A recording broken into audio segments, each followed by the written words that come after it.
Welcome to another episode of the Strange Motion Wave podcast. I am your host, Tim Strange, along with Carrie Strange.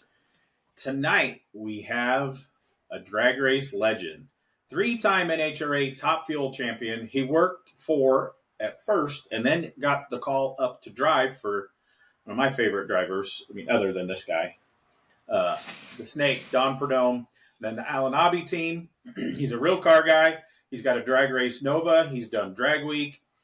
He's also got a Nitro two-seater ride-along program that, it's not affiliated with the NHRA at all. It's not. We'll talk about that. His dad was also a driver and won the 1970 Winter Nationals, and we'll talk to the cars right behind him are his dad's old hot rods. And Carrie's favorite thing, his wife Allison runs an amazing chocolate place in Plainfield, Indiana. We don't know how to pronounce it, but he'll tell us how to pronounce it. 61 wins. This is what I found on Wikipedia. 61 wins, 108 finals, 637 round wins, four-time U.S. Nationals winner. Welcome tonight's guest, Larry Dixon. Big intro. Thank you. Yeah, Appreciate it. There was this much more information, but I was like, we'll get to most of this stuff tonight. So, that's a pretty incredible career you had there as a drag racer. I feel lucky. Everything that happened growing up in the sport with my dad, and wanting to grow up and race top fuel cars like him, and they weren't going to write a check and let me drive top fuel cars, so it was just the next best thing would be working on them and get out there and working on the cars and being on a team and being on tour, and that was awesome. And then, I'm like, I still want to drive, but how am I going to do this? And I'm seeing some of these guys work their way up and go through the alcohol ranks. So I left Perdome's and drove alcohol for a season and learned to drive and didn't do anything dumb, but wasn't making no money either. So needed to go back to work crewing to make money. And then Perdome was at the end of his career driving, and opportunity came to, it was kind of a happenstance thing where he wanted to go, the team wanted to go testing, and he couldn't be at the test, and they're like trying to find somebody to drive the car, couldn't. And then it got in an argument with Perdome and the crew chief at the time, Wes Cerny, and I'm over in the corner building short blocks, and it's like, why don't you get that damn kid his license and you guys can go freaking test it anytime you want? And I'm listening to this going, yeah, that would be awesome. So got my life. It was almost like in Talladega Nights when they didn't have somebody that wanted to drive, and they go, who wants to go fast? And Ricky Bobby raises his hand and says, well, I want to go fast. That sounds along that same lines. It was exactly like that without the southern drawl. And not going in a circle. No. But, the whole bit, like, what do I do with my hands and the whole bit? So, yeah. So that's how they got away with not having to pay you rights for the movie that they made off of your life. Yeah, they switched it to not driving. So, yeah. Okay, So let's go back in time to little Larry Jr. There's lots of pictures online. You've shared a lot. You've recently, not too long ago, lost your dad. He's had he was, a couple of them cars behind you can talk about there, but there's a lot of pictures of you growing up. You were like the epitome, if I'm using that word right, the perfect little dirtball drag race track kid in some of these pictures. Like you're in a picture with your dad and you got dirt all over your face. Like you've been playing Hot Wheels in the dirt or something like that. And so you literally grew up at the drag races. 100%. I have a picture with me as like a 4-year-old kid with Don Perdome, got like the rag in the back pocket, and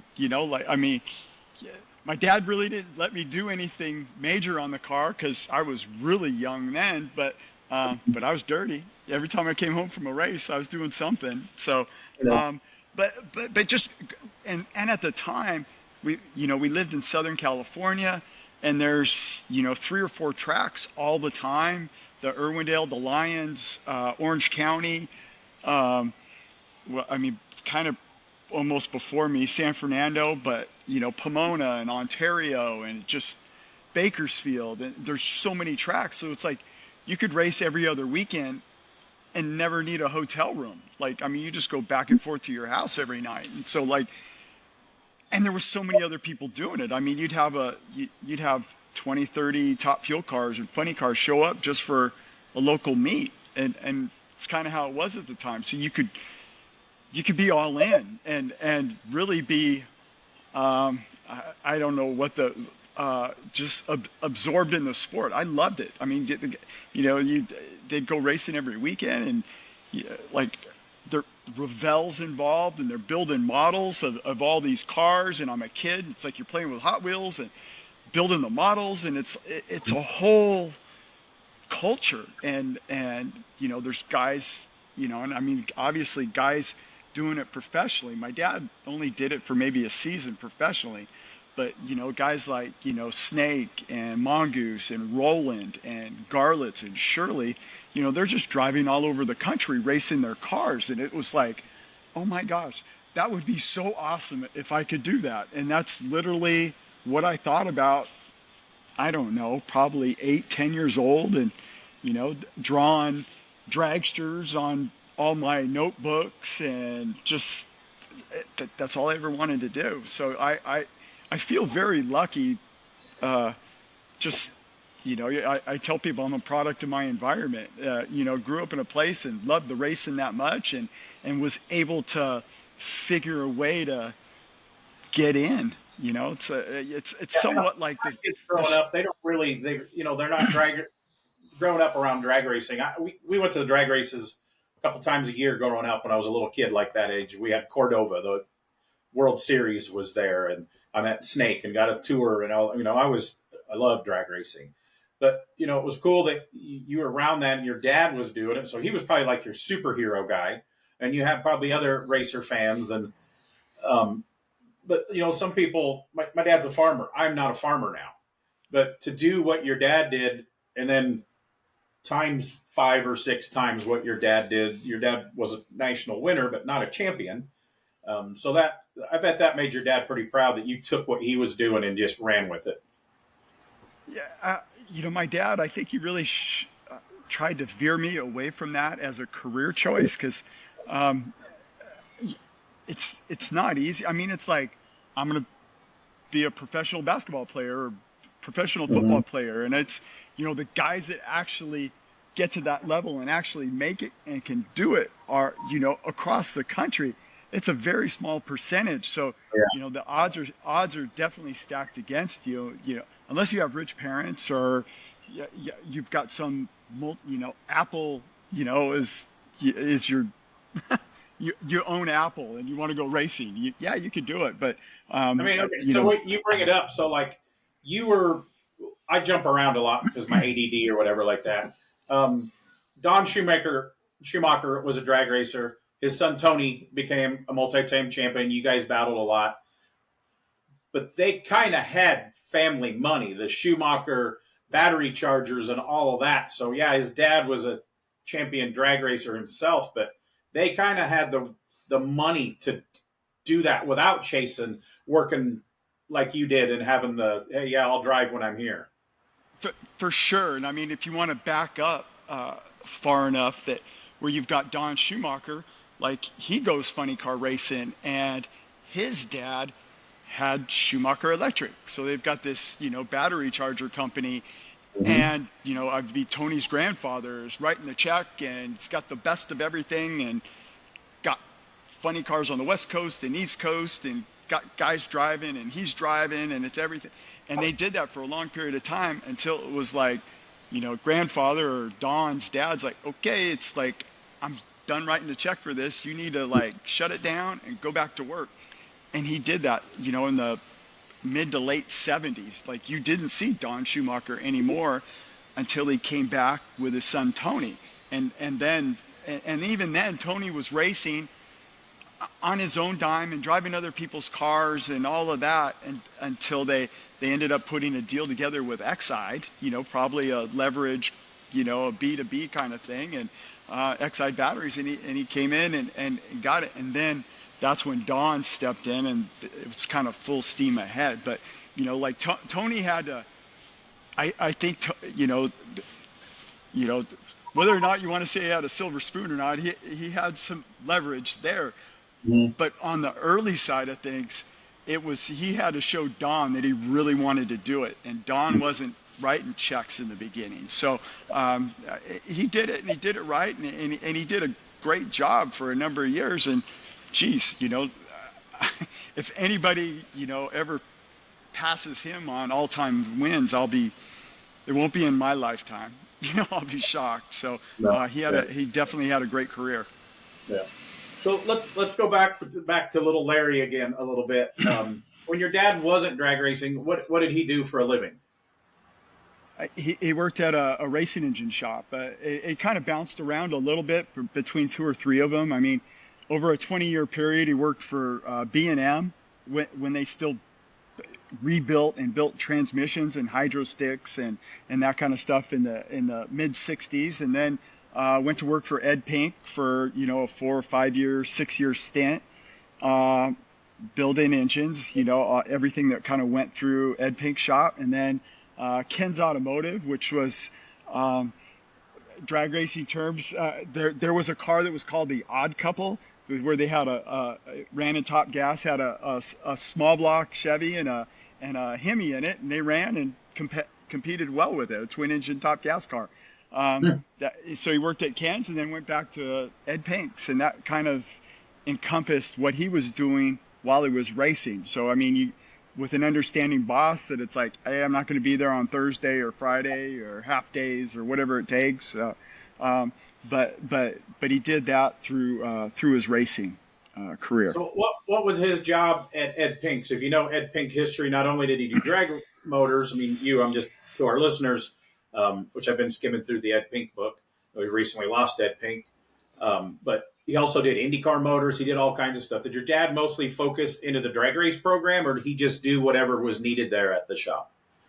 So his first stint in the 60s, he was building engines. Small. I mean, I have newspaper, magazine articles, that's kind of doing the how to build a small block Chevy by Ed Pink, and it's got my dad in it. Cool. How to do cylinder heads on a Chrysler Hemi, and it's got my dad in it, and doing that. So I think during that stint, it was kind of that's all he did was probably drag racing stuff back in the 60s. When he came back in the, I'm going to say late 70s, early 80s, all the drag racing stuff was almost done. He was just doing superchargers, and that lasted for maybe a year or so, and then he sold it off to, I think Waterman actually ended up buying the supercharger stuff. Then it was just strictly IndyCar stuff, and then my dad was building the cylinder heads for the 4-valve Cosworth engines that they were running at that point in time. So yeah, that's very cool. So again, we'll jump around, but while we're talking to your dad, let's talk about the two cars directly behind you. So the one over here is a car that I was able to get back. It's a car my dad raced from 65 to 68, primarily on the West Coast. It ran in competition eliminator, and the class was a modified roadster, but it was a top fuel car.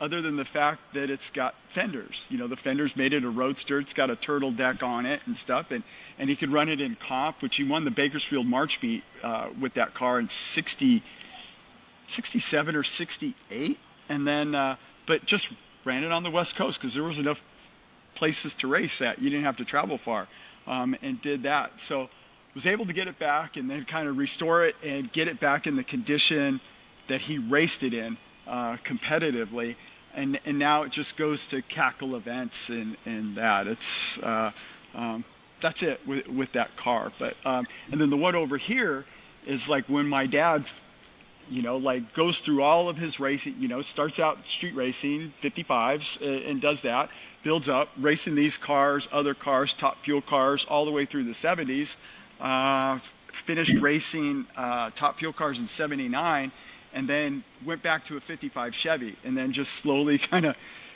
bigger, badder, all that, and then he wanted something faster, that he could have in his garage still. And then he ended up getting a Roadster. It's a guy on the West Coast, Al Dana, was building chassis and got a chassis and gave him something that he could play with. And that was his street car, go to the, cruise nights and all that stuff. And it's as tame as it's ever been in this configuration. And he just did it in the last year or two that he was around. He put it on gasoline and he hated it because he thought it was weak and it sucked. It was, when he was happy with it, it was, blown, injected on alcohol, big block Chevy, which is almost what he was racing when he did it. And, my dad was always wanting to be the, talk softly and carry a big stick. And he always carried a big stick with him. Definitely. Let's talk about his 55 Chevy before we get on to the rest of your story here. Your dad's got a really cool. So I like to get a lot of info from people, and we've been friends a long time, so I know a lot of Larry's story. And I don't remember what year it was, but we met the first time we met and hung out was at the Bond Speed Brad Fanshaw's party at in some suite in Vegas during SEMA. Yeah, at Hard Rock, I think. Yeah, and then through the years, we had a BMX team. We had our Christmas party in Indianapolis, the track. Larry comes and talks to the kids about believing in yourself and the value of sponsorship. The kids didn't give a shit, but the parents thought it was really cool. Some of the kids still are like, oh, yeah, I remember that. Larry Dixon came to talk to us. And so we don't need sponsors. We got our parents. Right, yeah. Well, we were their sponsors, too. So, and a couple weeks ago, I guess 2 weeks ago, during the weekend of the Power Tour kickoff, me and Jeff Thisted came and hung out for a couple hours. So I know a lot about Larry, so I can jump around, and I don't have I have 2 notes to make sure that I ask about later. But so let's talk about your dad's 55 Chevy. I'm just here for the chocolate. She's just here for the chocolate. Smart woman. So my dad, he grew up in the San Fernando Valley in Van Nuys. Van Nuys Boulevard was big, from what I know from, if there was 2 places to cruise in the country, one was Woodward Avenue and the other one was Van Nuys Boulevard, late 50s and all the way through the 60s and into the early 70s. And my dad hung out on Van Nuys Boulevard, and kind of his first one of his first cars was a 55 Chevy, and it just slowly started getting built more and more, and he'd street race it. And on the West Coast there was Bob's Big Boys, and you had the Bob's Drive-Ins. They were drive-ins, not drive-through at the time, so you'd have the car hop service, and guys pull in and park and hang out, and you figure out a race, and then you just take it out of the drive-in. Everybody leaves for a bit and go race, and then come back to the drive-in. And through the years, he ended up having a pretty good running. And these aren't my words. And my dad would never talk about or brag or anything like that. But anytime that I hung out with my dad, or ran into one of his buddies at a race or at some cruise or something like that, they'd always talk about how my dad had this green 55 and how badass it was, and it hauled ass, and so you're like, you hear that through the years and you're like, yeah, but that's just, but anybody can say that. And so I didn't really think that much about it. And then maybe it was I don't know, 5-6 years ago, I end up on the internet and I pull up a magazine article, and it's talking about, life on Van Nuys Boulevard. And in this article, it talked about,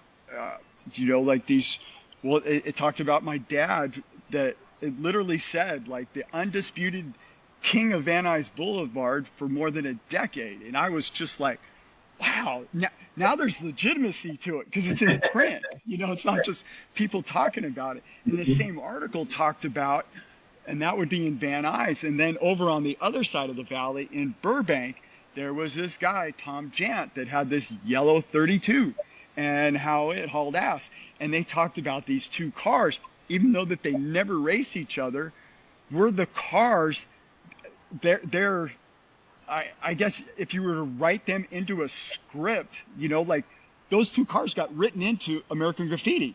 And then I'm like, I'm reading this, and what's awesome is and I'm kind of proud about it, but my kids don't really get the whole car thing.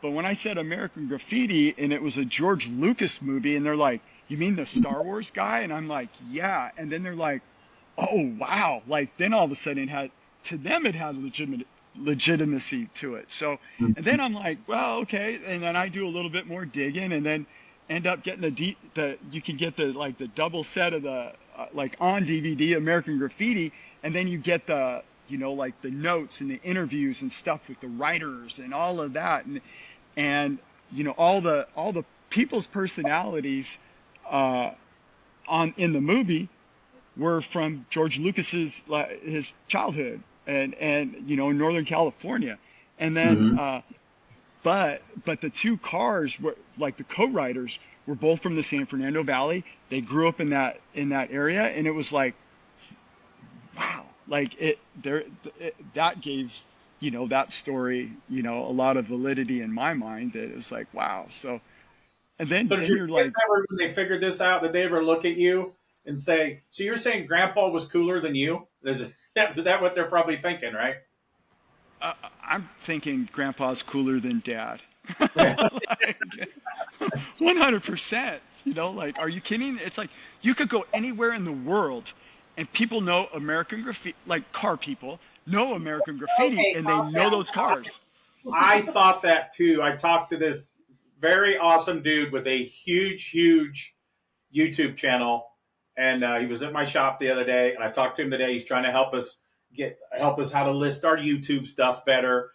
Great guy, but he's like 30 years old. No idea what American Graffiti is. Is he a car guy? Well, he is. He has a very, very big. I'm not going to throw him under the bus. He's a great guy, but he's got a really good channel. I'll throw him under the bus. Tim was very heartbroken today, and we just discussed. Yeah, because I was telling him, like, we had Daryl Starbird on our podcast, and he was mentioned in American Graffiti, and Gene Winfield, and this guy has no idea who that. That makes me feel that we need to keep doing these podcasts to get the people's story out, so the younger generation can still listen, learn about the early guys. So yeah, but there is a lot of people that know. If they don't know American Graffiti, they know. If they're too young, they know Fast and Furious. Well, I don't think there'd ever been a Fast and Furious if there was no American Graffiti. I'm just going to say that. So yeah. Yeah, I mean, obviously it's different times, and I noticed that I've spent my whole life drag racing, and the crowds and are a lot bigger. There's less crowds, less people are into cars. The ones that are into it, but it's really the phones. There's so much access with your phone that you really don't you don't ever have to leave your house, and you can see all your friends. Yeah, you can see across the world. I mean, getting your license and going and seeing the world, you don't have to do that anymore.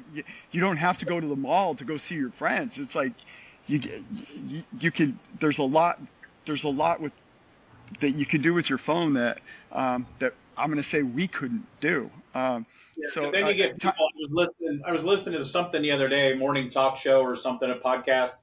Wasn't a car win, and they're like, the story is now kids will show up to their first ever job interview and bring their mom with them.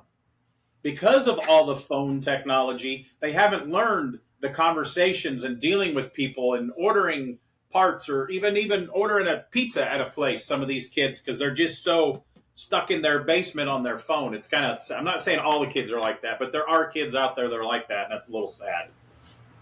Public speaking is going to be a sought after art. If you can get in front of 100 people or 1,000 people or whatever the case is, it's going to be harder and harder to find those people that will do that because you get so locked in your basement on your phone and typewriter, and like that's the world. Yeah. Okay, so let's talk about your first car. 55 Chevy. Yeah, I didn't know what I wanted for a car, but my dad had it all kind of figured out. I think when he quit racing, he ended up buying two 55. One literally bought it from a little old lady in Pasadena. Like, I mean, this car had 49,000 original miles on it. It had never been dinged, dented, anything. It was a 210 two-door sedan, and he paid, I think, $1,800 for it, and it was mint. I mean, it was mint condition. California car, so like it actually even got built at the Van Nuys plant right there on Van Nuys Boulevard. So like, I mean, it was such a nice car. But late 70s, I think you could find these cars pretty cheap back then. So, and then he got a second car that had been robbed as a parts car, and it was just the frame and the body. Didn't have a front clip on it, no motor, no trans, no interior. And he paid like $250 for it. And he was actually going to take a Top Fuel engine and put it in that car. So then he'll have a street car and then his track car. And then, you know, as time went on, that was about the time my parents got divorced. So it was like, okay, that's not happening. I end up with that 55. Sold my motorcycle that I had because I wasn't going to the races, couldn't ride it around, so nowhere to go. So I got this 55, and it started out. And I was in 6th grade at the time, and it didn't have anything. And I'd spend my summers, you know, like between buying skateboard parts and BMX bike parts, and then parts for this 55, you know, and it's, you know, a motor and a front clip and interior, and just kind of gathering it, and got it about, you know, to where I could drive it when I turned 16. I mean, no paint, had, you know, it looked like the Partridge Family. It had that many colors on it when I was driving it, and I didn't care. And I did that for a while. Had that car for, and it just kept getting a little bit wilder. You know, that I got more hours of a job. I mean, I started out, you know, one of my first jobs was I was working when my dad worked at Ed Pink's. I'd ride my bicycle from Van Nuys High School after school and ride there, and I'd work from like 3:30 to 7:30 at night, just cleaning equipment, stuff like that. But I couldn't get enough hours, so it's like I wanted to make more money. So then it was like, quit there, go to work at a gas station. I could work 40 hours a week, still, you know, working, going to high school. Did that for a while, and then did a speed shop, and then from there, after the speed shop, then I ended up going on tour. But between the gas station, interrupt you before we get into that. I want to back up. What kind of BMX bikes did you have? I know he has a Redline BMX bike in his office, so he has a Redline Cruiser. So what bikes did you have as a kid? It was I had a Robinson, I had a PK Ripper. The last bike that I had was a Redline Proline. Like that was that was my cream of the crop. Did I tell you what happened to that bike while you were here? Did you ever hear? I don't think so. Did you ever race any, or was this like your pit bike? You would remember, but no, like, and I raced a little bit. There was this little place in Van Nuys. They had a BMX track. It was called the Teen Center, and so they would race on like Tuesday or Wednesday nights, and we'd ride our bicycles there, and you know, raced a little bit, not a lot, but just like we rode our bicycles everywhere. Like it was awesome, but it was a nice bike. So I'm jumping around now. So like my bike, when I go to leave to go on tour, I'm going to work for Larry Miner on his team, and he's got an apartment for us out in Hemet, which is, you know, 2 hours away from where I am. So it's like I'm moving out. Like I'm done living at Dad's house. So do that, and then so like I had two things that I wouldn't fit. Like I had a dinette set and my BMX bike, and it's like I haven't rode this bike. I'm 20 years old at the time, so I haven't rode my bike since I got my license, like 5 years, which is half your lifetime back then. I took the dinette set and my bicycle, and I set it out on the curb when I went and left. Didn't sell it. Didn't do anything. We can stop this interview now. We can just stop this interview. Yeah, it had sealed bearing crank, sealed bearing hubs, like sealed bearing neck. I mean, it was. Well, I have hopefully a. some other BMX kid seen it and stopped, and his dad was driving a truck, and they threw it in, and I'm going to say it didn't go to the dump. It went to a good home. Oh, I promise you, it didn't go to the dump because it was like it went out to the, and then like the next day, the dinette set and the bicycle was gone. So like I know it went to a home. I hope, to be honest with you, I hope a great home, and I hope somebody got it, and I hope somebody put their kid through college with that bicycle. Yeah, it was that kid that couldn't afford a bike, and then he started racing and became a champion. Yeah. So before we get out of school, you always have a high school question. You want to ask him his high school question? Were you in any sports in high school? That's not normally your question. Yeah, it is. No, it's like, how good a student was Larry? Oh, yeah. First of all, were you in any sports in high school or junior high? None. It was when I got to no sports. I didn't play any sports as a kid. It was all about going to the races with my family, and like so I didn't even know those things like were available. To be honest with you, I didn't pay attention to any. I mean, like on the playground at school, you play kickball and stuff, but then you get home and my dad had a top fuel car in our garage at our house, like a 2-car garage, and it fit a top. And I think the wheelbase was probably limited on how deep your garage was, so you could close the door on your garage. But it just, the sports wasn't even a thought. And then when I'm old enough to like drive, then it's like I'm working because I want to make money to pay for my car. So it's like sports really wasn't my bag, baby.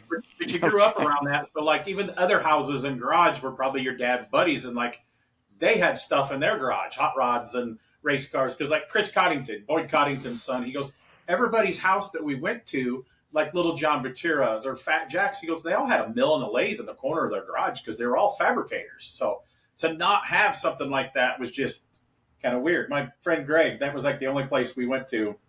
My best friend still all my life, Bloomberg.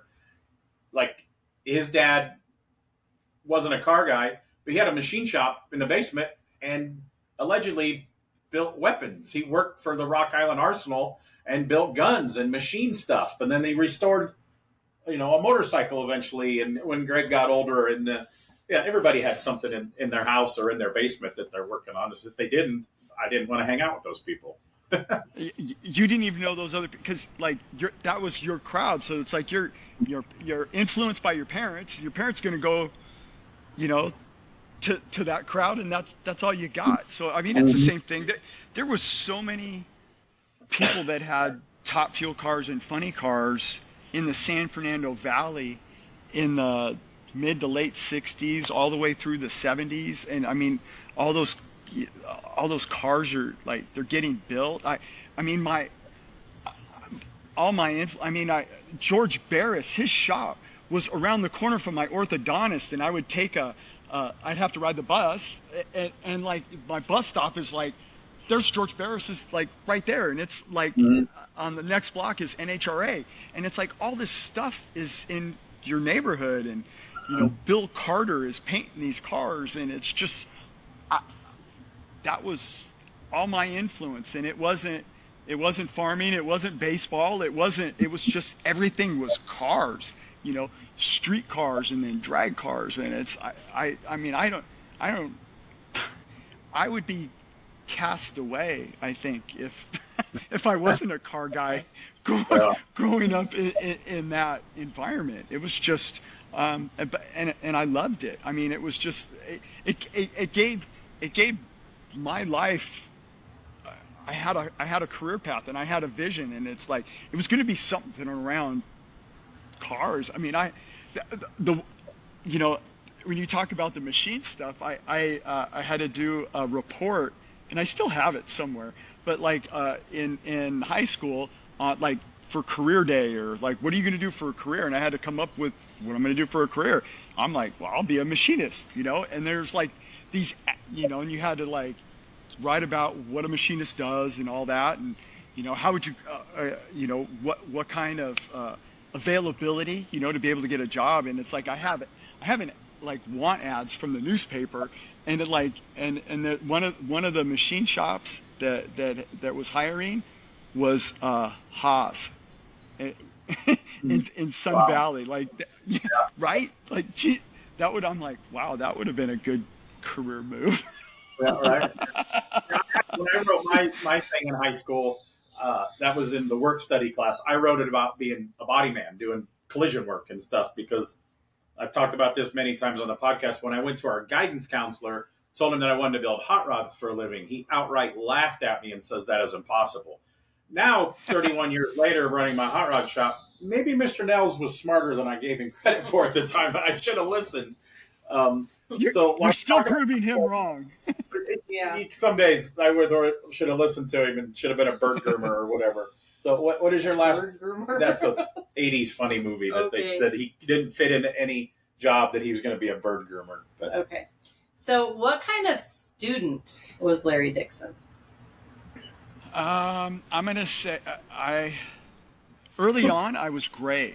Like like through junior high school, um, like actually scholarship program. Like I remember like doing a field trip to USC and all of that. But then I changed schools, and then they were asking me like, do you want to be in the scholarship high ability classes or do you want to be in the basic ones? And I'm like, basic.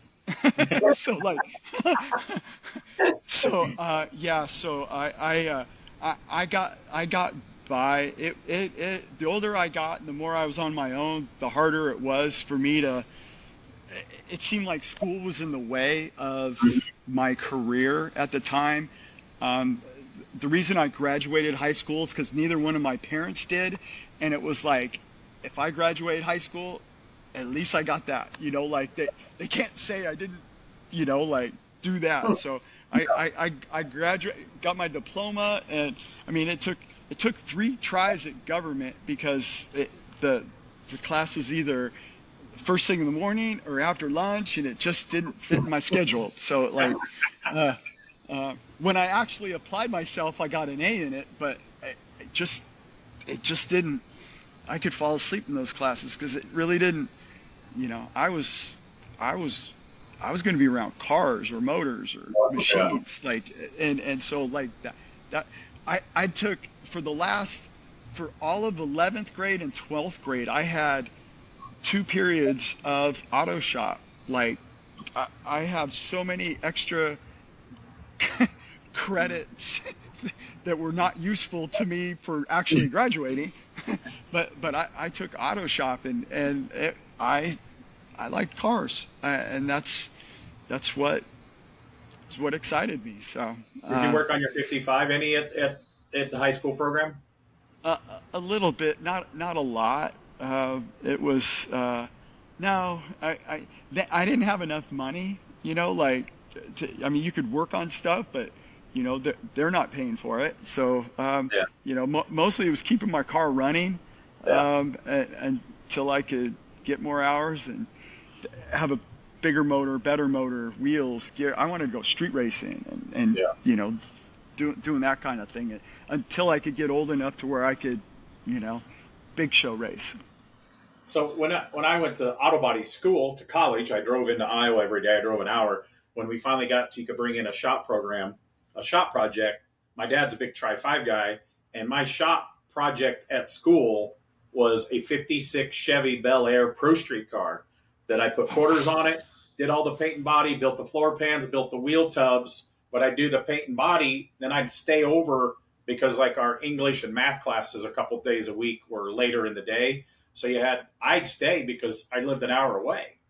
For 5 hours, I'd work in the shop. And then I got to know the HVAC guys. So I built the wheel tubs and seamed it with all heating and ventilation equipment and used all their sheet metal. But those guys, they were wanting to teach me because they could. So I paid for body school, and I basically got sheet metal in HVAC. And I built all the floor pans and all that stuff. And that car's still around with the paint job that I put on it when I was 20 years old. So. Oh, that's awesome. Yeah. That's good stuff. So when you got out of high school, what did you end up doing right out of high school? Out of high school, I worked at a speed shop. There was a chain of stores out on the West Coast called Service Center, and it was kind of and it went along fine. It was the stores themselves were good, but then their story came along and how they ended up going out of business was PAW. I don't know if you remember Mhm. PAW. That was like one of the first mail order. I mean, they would sell to the public at WD. Yeah, And they had so like like, 5 pages of ads in almost every car magazine you'd pick up. and they are 5 miles away from our speed shop. So it's like they had better pricing and this big old warehouse. And it just like, service center ended up going under. I still see some of those people around, that are still in the business, and it's neat. But did that, but I literally did that until I got a job crewing on a fuel team, and then when I did that, that was in 1986, and until 20, I did that every year until 2016. So So how you old know were you when you got on your first field team? I was 19 years old. I just turned 19. Yeah. So Who it was the first field team you worked for? it was Larry Miner, and it was the Red Oh, Miller American cars with Gary Beck, Ed McCullough, and then Larry Miner himself. And I worked on the car that Larry Miner drove. so how And is it then just because you grew up around it, everybody knew you, and you're a speed shop guy, and your connections through your dad growing up, just everybody knew you? I mean, that's not. even Hey, I'm just getting on a car and working. This was a badass car, like Larry Miner. I mean, if he's okay, not, he's like a Hall of Fame type of guy. okay, even with my dad's name, um, I tried to get a job doing that right out of high school. I graduated in '84, so it took me like 2 years to get on. I get on with Larry Miner's team. That the last team that my dad drove for was for Larry Miner in '79. So this is 5 years later. Like harping on those guys for 2 years to, like give me a job, and then finally, and my godfather still worked for the team. So that was my in. But even having an in, it felt like the studio, trying to get in with the studios or something. Once you got in, you're in. But nobody just lets somebody off the street in. Even Yeah. having a last name, it was hard. And even that, I was just straight up cleanup guy. Like, I mean, I touched everything but the motor. Like, I mean, I washed oil pans, and I cleaned the toilets, and I vacuumed the trailer and mopped the floors, and like I was the grunt, and every team had a grunt, and I was thrilled. And then halfway through the year, I'm doing the clean part good. So then it's like, okay, well, let them pull the pan down, and pull the rods and pistons, and push them up, and it just kind of snowballed from there. And I worked there for about almost 2 years, and then yeah, about 2 years, and then ended up leaving. And the only reason I ended up leaving is because Larry Miner didn't run all the races, and he would run not That even was my half. question. Yeah. And I wanted to race every week. Like, I mean, sometimes you'd get to the track with the truck and the trailer and set up the pit and the tent and get the car checked, and then like something came up at work. He's a potato farmer, and it's like he's not going to be there, and you're like, so now you're standing around for 3 days, like, and I was like, I didn't want to do that. I wanted to I wanted to be more involved. So ended up leaving Miner's team. I worked for Frank Bradley, which he was full tour. Did that for about 6 months. We just didn't connect, and I didn't like it. And so then I went home and working on cars, buying cars, flipping cars, working on cars, doing that kind of thing for a while. That's when I bought my Chevy. That's literally during that break is when I bought my Chevy too, and that was the beginning of '88. And then a guy ended up quitting at Don Perdome's, and they needed a guy, and I'd talked to Perdome's team before, but they knew me, and I lived in the same town as their shop, so they didn't have to put me up in a hotel, and it was like the guy could do bottom end, and like so they hired me, and I went to work there, and really I didn't think that was going to be my 20-year career and go on to driving, but it was just And at that time, again, I'm a history nerd, and I look at pictures. About this time, I was still in high school. I didn't graduate until '89. you had kind of a glorious mullet going on back then, didn't you? Yeah, yeah. Well, it was the '80s. It was the '80s, man. It was cool back then. I tell people I had long hair when it was cool, and I cut it off before it wasn't. Like so. But here's the other side of it. Once I turned, like I was into all the '80s metal, like all those bands, in the late, I guess that would be late '80s. And I lived over the hill from Hollywood, so it was like you could go to the Roxy and the Rainbow and Gazzari's and the Whiskey. A guy, there was a bouncer that worked at the Whiskey that had a Corvette, and he would come into the speed shop. And so like when we would go to the Whiskey, like I didn't have to wait in line, didn't have to pay a cover, and didn't have to pay for drinks. Like I mean, it was just like so. Like we did that on like I'm gonna say 4 or 5 nights a week. Like you go over the hill into Hollywood. And, I got a friend Ricky Rackman that had a club like a 1 night a week club, the Cat House, and then that was on Tuesday nights, and then he did the same thing like a Bordello on Thursday nights, and like all this stuff is going on. It was an awesome time to be. I follow Ricky Rackman on TikTok. Yeah, so like, and he grew up in the same town as me. He's a few years older than me, but like I don't know, like it was an awesome time. So it's like you had to have the look, and that was your crowd, at the time in the late '80s, and going there. I had a ball, I mean, got to see a lot of bands, a lot of shows, and we're big music fans. We go to a lot of concerts, a lot of shows. We got a wall full of concert posters here.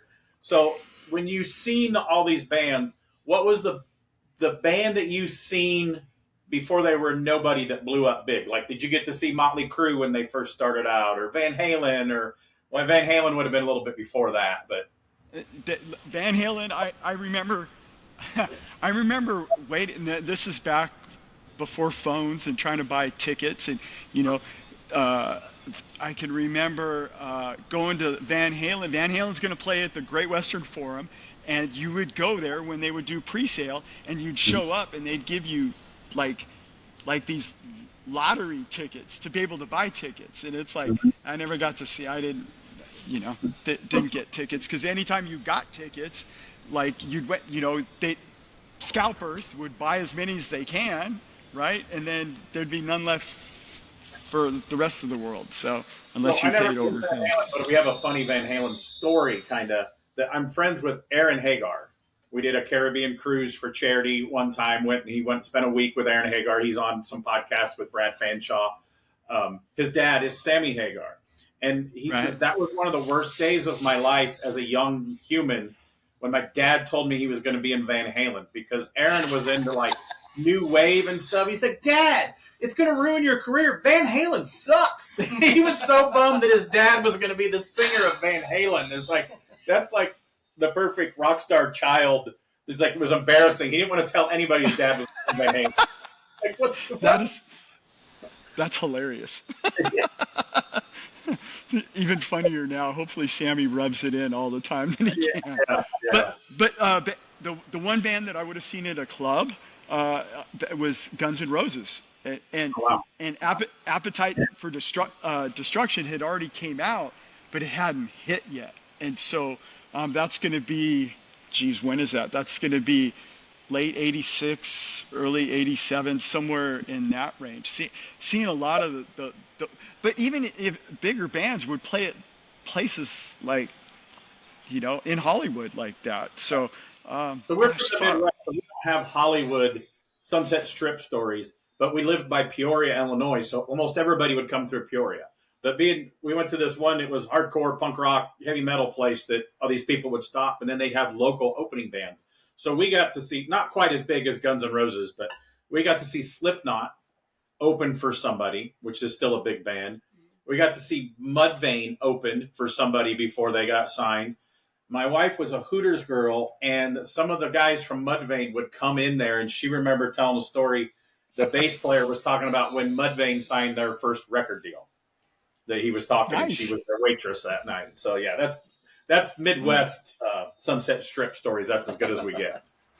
I remember when you were talking about bands that hadn't hit, and you brought up Motley Crue. I remember Motley Crue opened for Rat at the Santa Monica Civic. So Mm. that, I mean, that could kind of tell you where things Yeah. were. But gosh, there was so many clubs and the crowds, like, even if you didn't go into like a club where they were at, the whole street, that whole lane there, it's probably a quarter-mile length between, I'm going to say, Gazzari's and the Whiskey right on Sunset Boulevard, that length.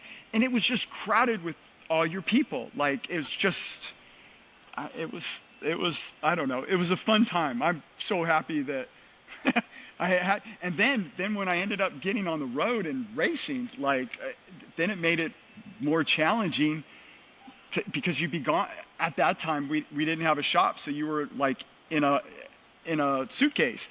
And you would leave in March and you'd come home in October, and you might get like 1 week, like where there'd be an off week, like twice during the year.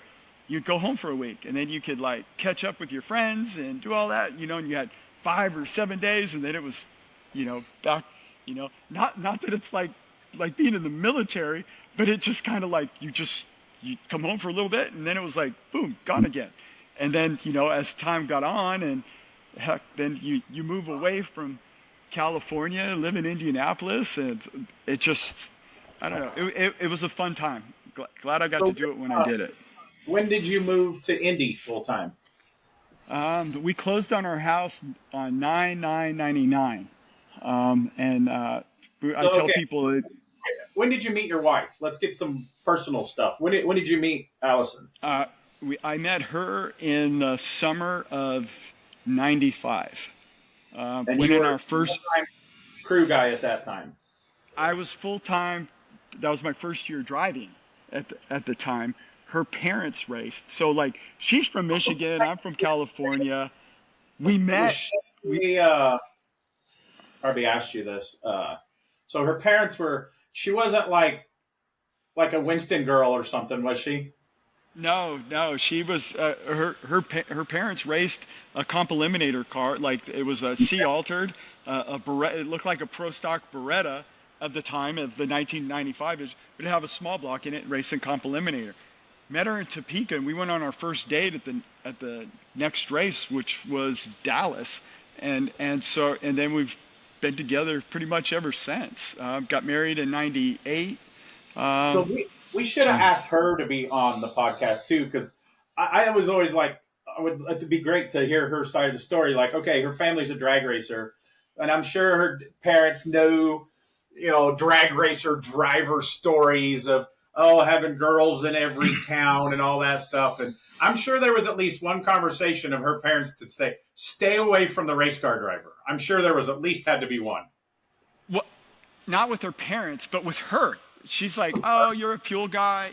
And the great thing about her, and like there's and it's still this way at the track, there's a definite divide at the racetrack from gasoline powered vehicles and nitro powered vehicles. Yeah. They each kind of keep to themselves, and the one don't like the one and the other one don't like the one. So she wasn't really impressed with the nitro stuff, which was nice, so it's not like she's all starstruck or anything like that. And it's like, but I like, you could go to her pit and she's like taking apart a Dominator carburetor, and I'm like, oh, that's awesome, I'm in love. Yeah. And so it kind of started from there. But yeah, it's you spend 25 weekends a year at the racetrack. That's kind of your neighborhood. So yeah. So it's great family. Race stuff because she come from a drag race family. So yeah, she understood. But when you going back to what you said, the conversation where I didn't have that conversation with her parents. Maybe she had it with her parents, but to me, she's like, like you're a drag racer, and you can be with all these girls and stuff like that.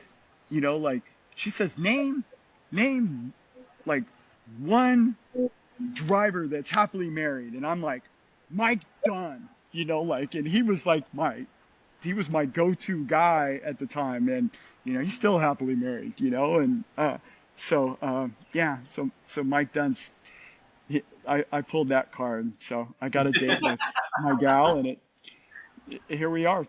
Actually, in October it'll be 30 years. So we've been together. So it's kind of cool. Nice. So when you're traveling and you're driving, your driver that year, and then you guys are dating, and then when you got married, did she go to most of the races, or like before you guys had kids, was she with you at most, or did she just stay at home and go or pick or choose a couple events a year?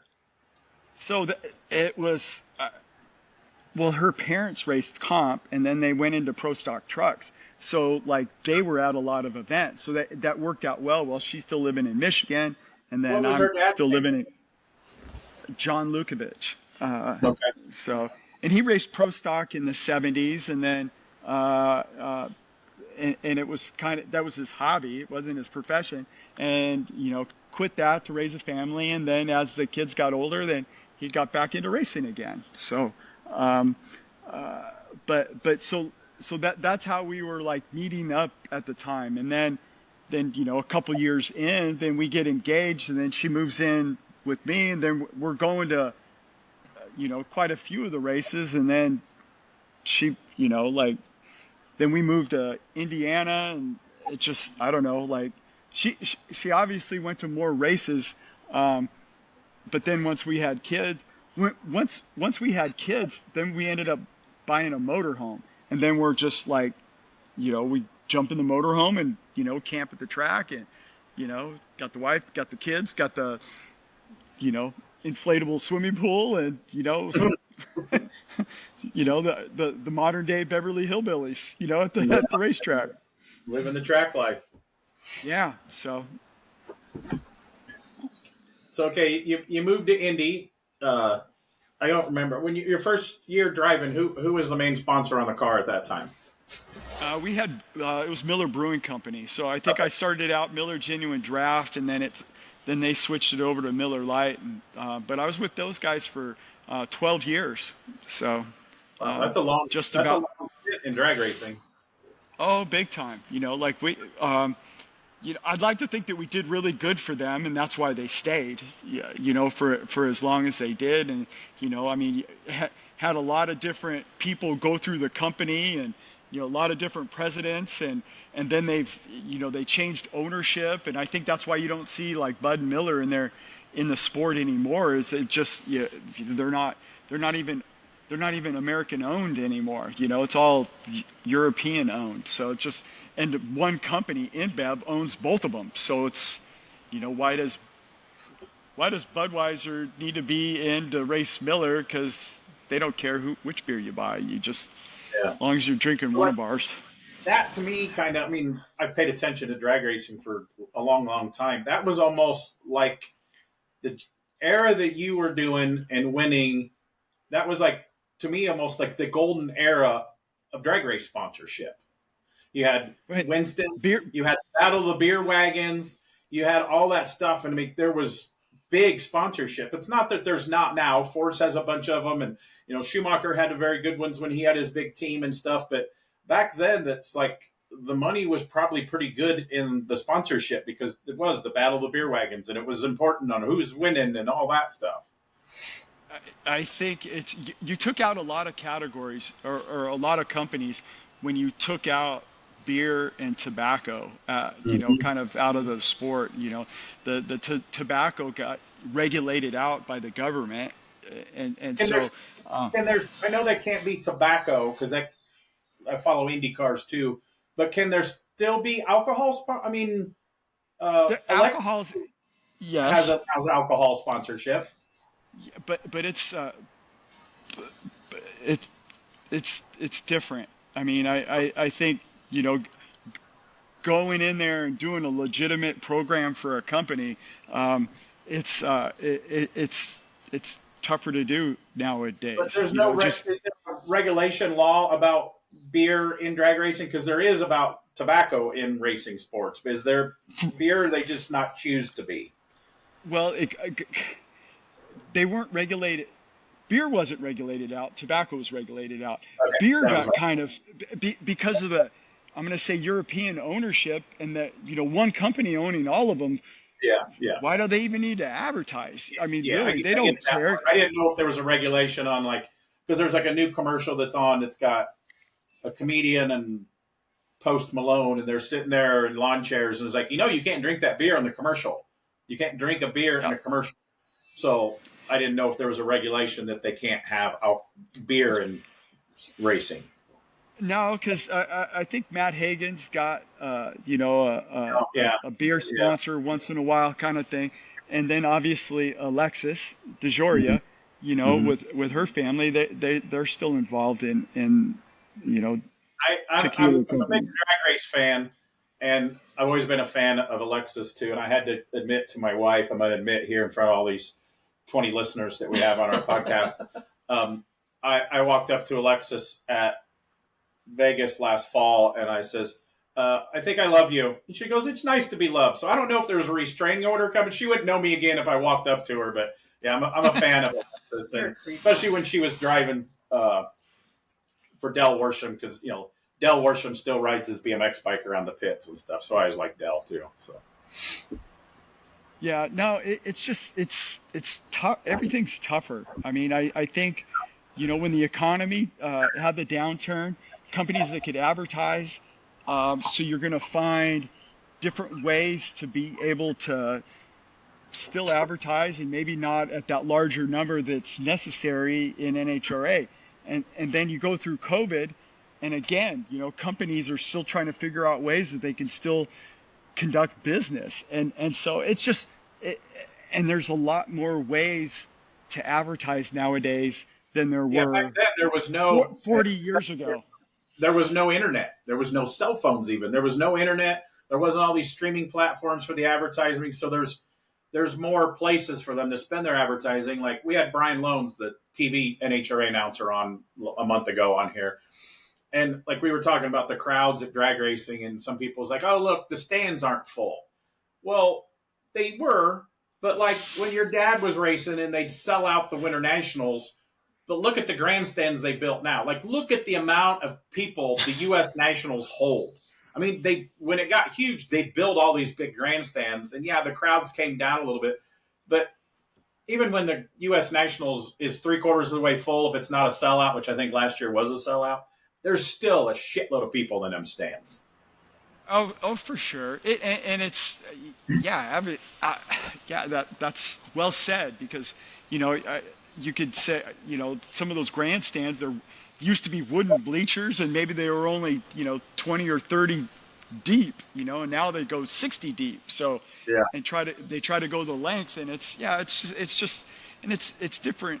It's different times. There's so many things that you can do nowadays, and it seemed like there was less things to do, 40 years ago. So, Yep. and I don't think, I think all sports fight that, not just motorsports. Yeah. I know BMX does, because like you were talking about racing in Southern California. These BMX guys that grew up, I listened to BMX podcasts. They could race 7 nights a week, sometimes 9 different races. They could race a Saturday in the morning, Saturday at night, and Sunday too. Well, they don't do that anymore. Half of them famous BMX tracks that people got their start aren't even around anymore in Southern California. The birth of BMX around the world. Orange County doesn't even have a BMX track, the county where BMX started. They don't even have a track in the whole county. But they're still big. It's in the Olympics and stuff. It's just different because a lot of kids are into soccer. A lot of kids are into video gaming. And it's just, we're going to build a time machine out of a DeLorean, and we're going to go back for a little bit. So, yeah. We've always were born in our own decade. Yeah. I would have loved to grow up like you got to see all that in Southern California, going to Lions and all that stuff. That just would have been incredible to me. Yeah, what's awesome about that statement is, like, I can remember having that same conversation with my dad, and him saying he's so happy that he got to grow up in the era he did, and that he didn't have to grow up in my era, because his era was like cruising Van Nuys Boulevard, and then it's almost at the end of Van Nuys Boulevard, it runs into San Fernando Raceway, and he had a racetrack in his own town. Like, he didn't even, they didn't even have freeways back then, and didn't need one because it was like you had everything in your town. So every era's got something like that, and it's I get it. It's just you know, we get to be at some point in time we get to be the old timers telling the kids, you don't know, how good we had it. Yeah. We just 30 seconds ago we just told people there used to be no internet, so we became those old people. Yeah. Oh my gosh, yeah. Oh, How about Yeah, one of our BMX girls, she's 21. It's 2025 as we record this. And we tell about music and movies. We're the same age as her parents, and she spends a lot of time here. We've sponsored her since she's 8. And she looks at us, she goes, "You telling me stories about the 1900s again?" It really hurts. It really hurts because she wasn't born. She was born in the 2000s, so she's not wrong with her philosophy there. Yeah. Yeah, I think there was a point in time where I was the remote control for the TV. Your dad would tell you, get up and go change the channel, and it actually had a knob on it. Yeah. And the antennas. So okay, you're full-time driving. How long did it take for you to win your first national event? Race number 2. Oh wow! I guess I didn't know that. So the Prud'homme's final season racing finished second in the points. It was a badass car. I remember I'm rooming with one of the crew guys, and I'm like, man, if Snake drove this year, we could win the freaking championship. I almost didn't want him to retire because it's winning a championship was more important to me than driving a race car, kind of thing. So, so the car that I got in, it was a great car, and I was smart enough to know if I don't do anything stupid, that car will it ran good. But then on the other side, the pressure of getting in a proven car like that, if you didn't perform, you probably would have been out without a ride pretty soon. For 100%, and I'm not saying that I did this great job, but I knew I wasn't Don Prud'homme, and nobody wanted me to be Don Prud'homme. Probably not the most motivational speeches or thought process. Just don't do anything stupid. Let the car do the talking. Green lights. Just get in the car and don't do anything dumb. His speeches probably started with every time, "Let me tell you something, kid." Yeah. Let me tell you, with the finger too. Yeah. Let me tell you something. Yeah, for sure. Great driver, did it for a long period of time. Feel really blessed to have the opportunity to drive his car, and that he thought enough of me to be able to do it. But so it was race number 2. The first race, we went to the semifinals at that race, and then the next race we ended up winning. And I'm racing Shelly. She's Shelly Payne now, but she was Shelly Anderson at the time. I'm racing her in the final round it was at Phoenix, and the race before I ended up beating her on a hole shot second round, and I thought she was gonna I was so nervous racing her because it's she's gonna revenge me in the final round, and so I held my own and we got the win light. So which was obviously awesome. It's I don't know. My dad raced a long period of time and maybe did the full tour only one season, but he only won one NHRA national event, out of however many races he went to. So I feel really lucky to have been able to do it, win more than one and just do it for a career and, be able to take care of my family, for as long as we did. So that first season, how did you end up at the end of the year in points the first season won? Ended up third in points. I think we won 4 races.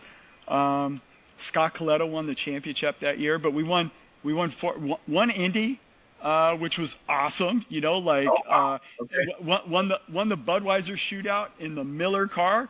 which was awesome. So like, Mhm. I mean, it was and ended up winning the Winston Rookie of the Year. So like for me, it was awesome. So like I So some people they say you're not a drag racer if you don't win the U.S. Nationals. Like NASCAR, you don't if you've never won the Daytona. That's why it was a big deal when Earnhardt finally won Daytona, and it took a long time for Ron Capps, didn't it, to win the U.S. Nationals, and he oh always yeah, said not a drag racer, even though I've won championships. So okay, you've got to choose one championship, not to give up your whole career, but what would have made you more excited? U.S. Nationals win or a championship? Indy, Indy. That's what Uh, most hardcore racers say. It's Indy, yeah. and that's going to be my. You could ask maybe a modern driver, that's out there on the tour, and their answers might be different.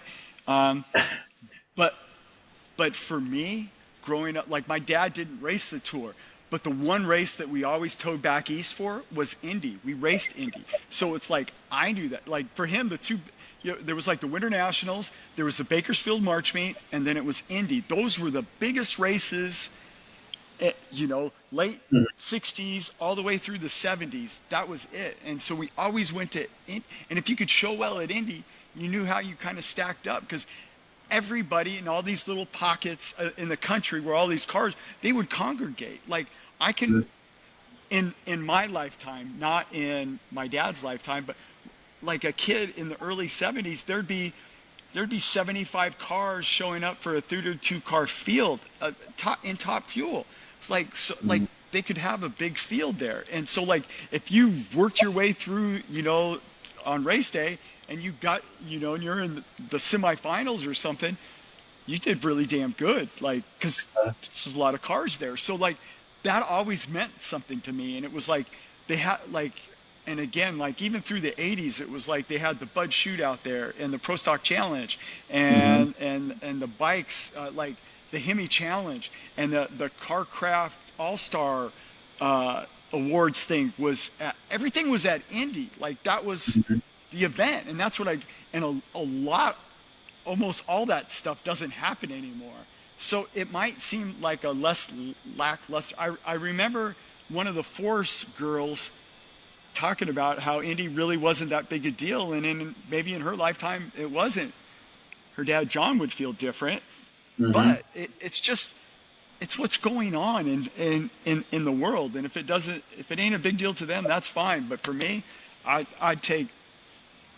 take one Indy over two championships. Like I mean, it's just such a it that meant more to my family, I think, winning Indy than anything. So I'm gonna And stick through with your it. career, this we'll go back a little bit, but you've got 4 U.S. Nationals and 3 titles. Yeah. So yeah, incredible. So you won. How many of those did you win with Snake, and how many did you win with Al Nabi? I won two with Snake and then one with Alan Johnson. So Okay. yeah, um, So it was.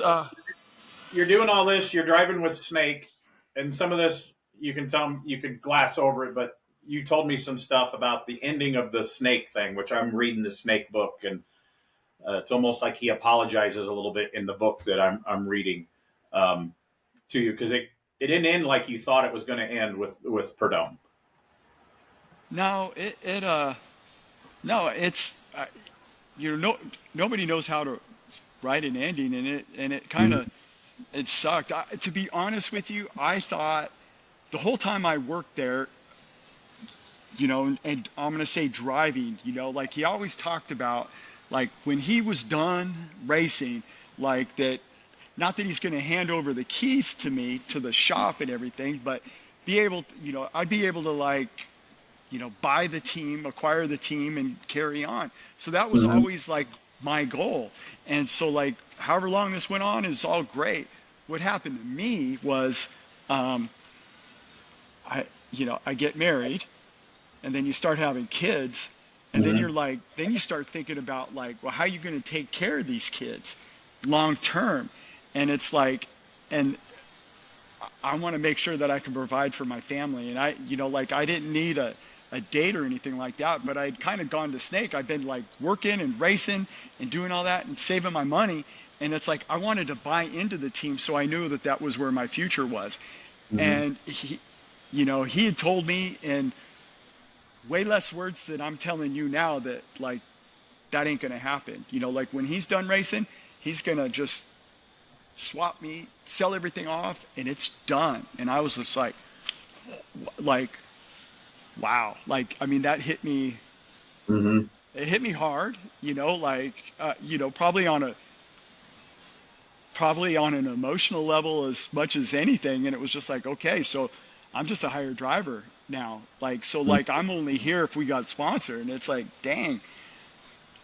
And then so that's when, and I didn't want to leave the team. There was nothing like that. Like, Dick LaHaye, we're winning races and everything's going good. And I don't want to do anything different than I'm doing on that side of things. I didn't want to own my own team if that wasn't it.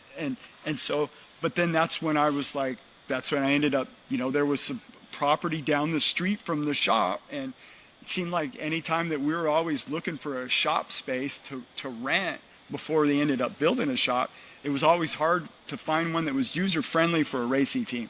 So I figured if I could put up a building and then rent it out, it wouldn't take away from my racing. It would kind of take care of itself, but then I would have something long term when all this stuff is over.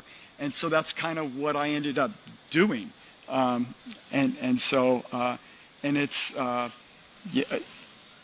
and the way life and sponsorship and all that stuff goes, it's worked out great because it's, like you only got a racing team.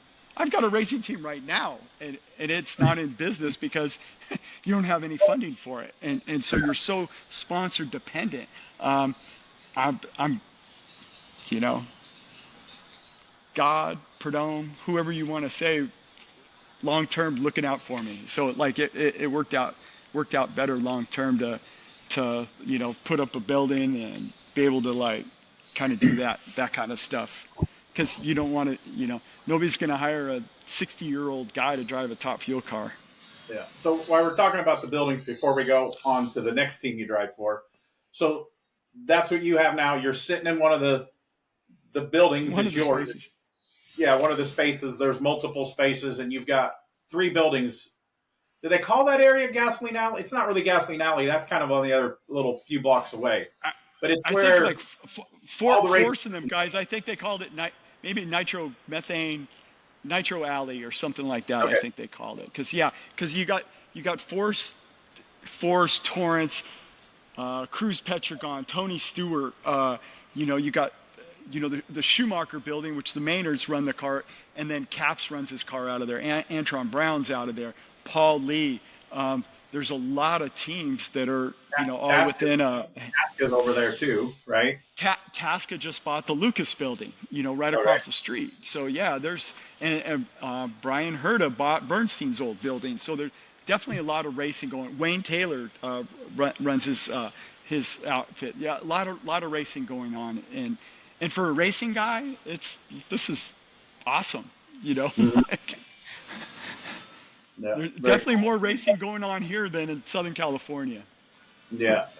So so did you ever have a thought that you moved to Indiana to drive? You moved to Indianapolis, which is, they call it the racing capital. I don't like the snow there. Otherwise, I'd live in Indy. I like Indy. We go to the 500 every year. We just there for Power Tour and car shows, and a lot of stuff goes on in Indy. But like, was there ever a thought process when all that was coming? Oh, I'm not going to be part of owning this race car team. Did you ever have a thought process? Oh, maybe we'll move back to California. Or you're like, nope, we're going to stay around the racing in Indiana. No, it's when you move out of California, it's hard to get back in. It's costs so much money. And I mean, I just saw a thing on the phone, talking about how they're going to get a new gas tax, and it shouldn't be long before gas is over $8 a gallon. And it's like, I don't know how people make it. Like, they don't make it. I blame road rage on the frustration of trying to make it out there. And I don't you know, I'm happy here. You know, like I Yeah. don't, you know, when I need to go to the water, I go to the water, and it's not. And what's funny about life, and as you get older, and you know, maybe if I was in my 20s, you know, I'd try to figure a way to get back to California, but I'm not in my 20s anymore. But you know, like as you get older, and you know, like losing my dad last year, and you're trying to, I don't know, you become more nostalgic or want to know more about your roots and all that stuff. And long story short, my great how's it my great great grandfather, born and raised in Illinois. Like I went to his grave. Like passed away in 1926. I got to go to his grave. I saw, and then it was like one of his sons. They had two sons. One son was a doctor, and he stayed in Illinois and stayed with his practice. And the other one went to Van Nuys. And so like, and then my grandfather was born in Van Nuys. My dad was born in Van Nuys. I was born out there. So it's like, and then all of a sudden, we're back to the Midwest again. So it's like, maybe this is home. Like I'm you say, good there's with it. more racing shops and businesses in Indianapolis than in Southern California, like you said. So Yeah, I mean, there's things I miss, you know, and that's just, you know, I mean, you've been in Nashville for a long time, but there's probably things at home, you know, that you miss, but, you know, not enough to make you live there full time. So I don't know. Only our anything, family once in a while. Yeah, we family, miss like you know, like 10 people. Yeah. there's, you know, like I can think of places, you know, but you go out to, you know, like we'll end up going out there once or twice a year. My mom still lives out there, so like we try to get out there, you know. But like they'll have there's one Bob's Big Boy still left. It's in Toluca Lake, and it's a it's a national landmark now, so I don't think it can even get torn down. So they have cruises every Friday night. That like it'd be neat. Like I mean, because but they have cruises here, you know. I don't know. My friends, you know, like I still try to get with I've got about a half dozen friends that I went to high school with, and we'll get together once or twice a year. And I've been out of high school over 40 years, and we'll still do it. And I love it. Like that. I still got my friends from high school, and we'll all, you know, like suck it up for one weekend or one night and all gather. And, you know, everybody's got their lives and everybody's doing their things, but, Yeah, I've got like one best for buddy from Illinois that I still reach out to every couple of weeks. You know, send him a text or something, and when we get back, we try to see him. And I probably have more from that era of BMX friends that I grew up with because I was gone racing almost every weekend or at the BMX track, and of course some drag race people and friends like that too. So which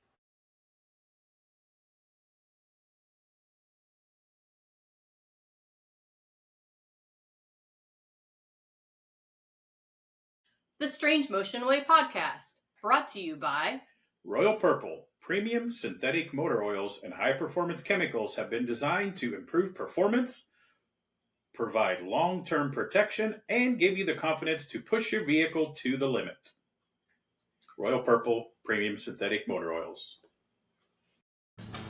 Hey welders, ready to upgrade your gear and save some serious dough in the process? The Miller Build with Blue Savings and Rebate Program has you covered. Find amazing deals and cashback rebates on a wide range of Miller products, from welders to plasma cutters and everything in between, all backed by our 3-year warranty. Don't let this opportunity pass you by. Take advantage of the Miller Build with Blue program now. Visit us online or stop by your nearest Miller distributor today to start saving.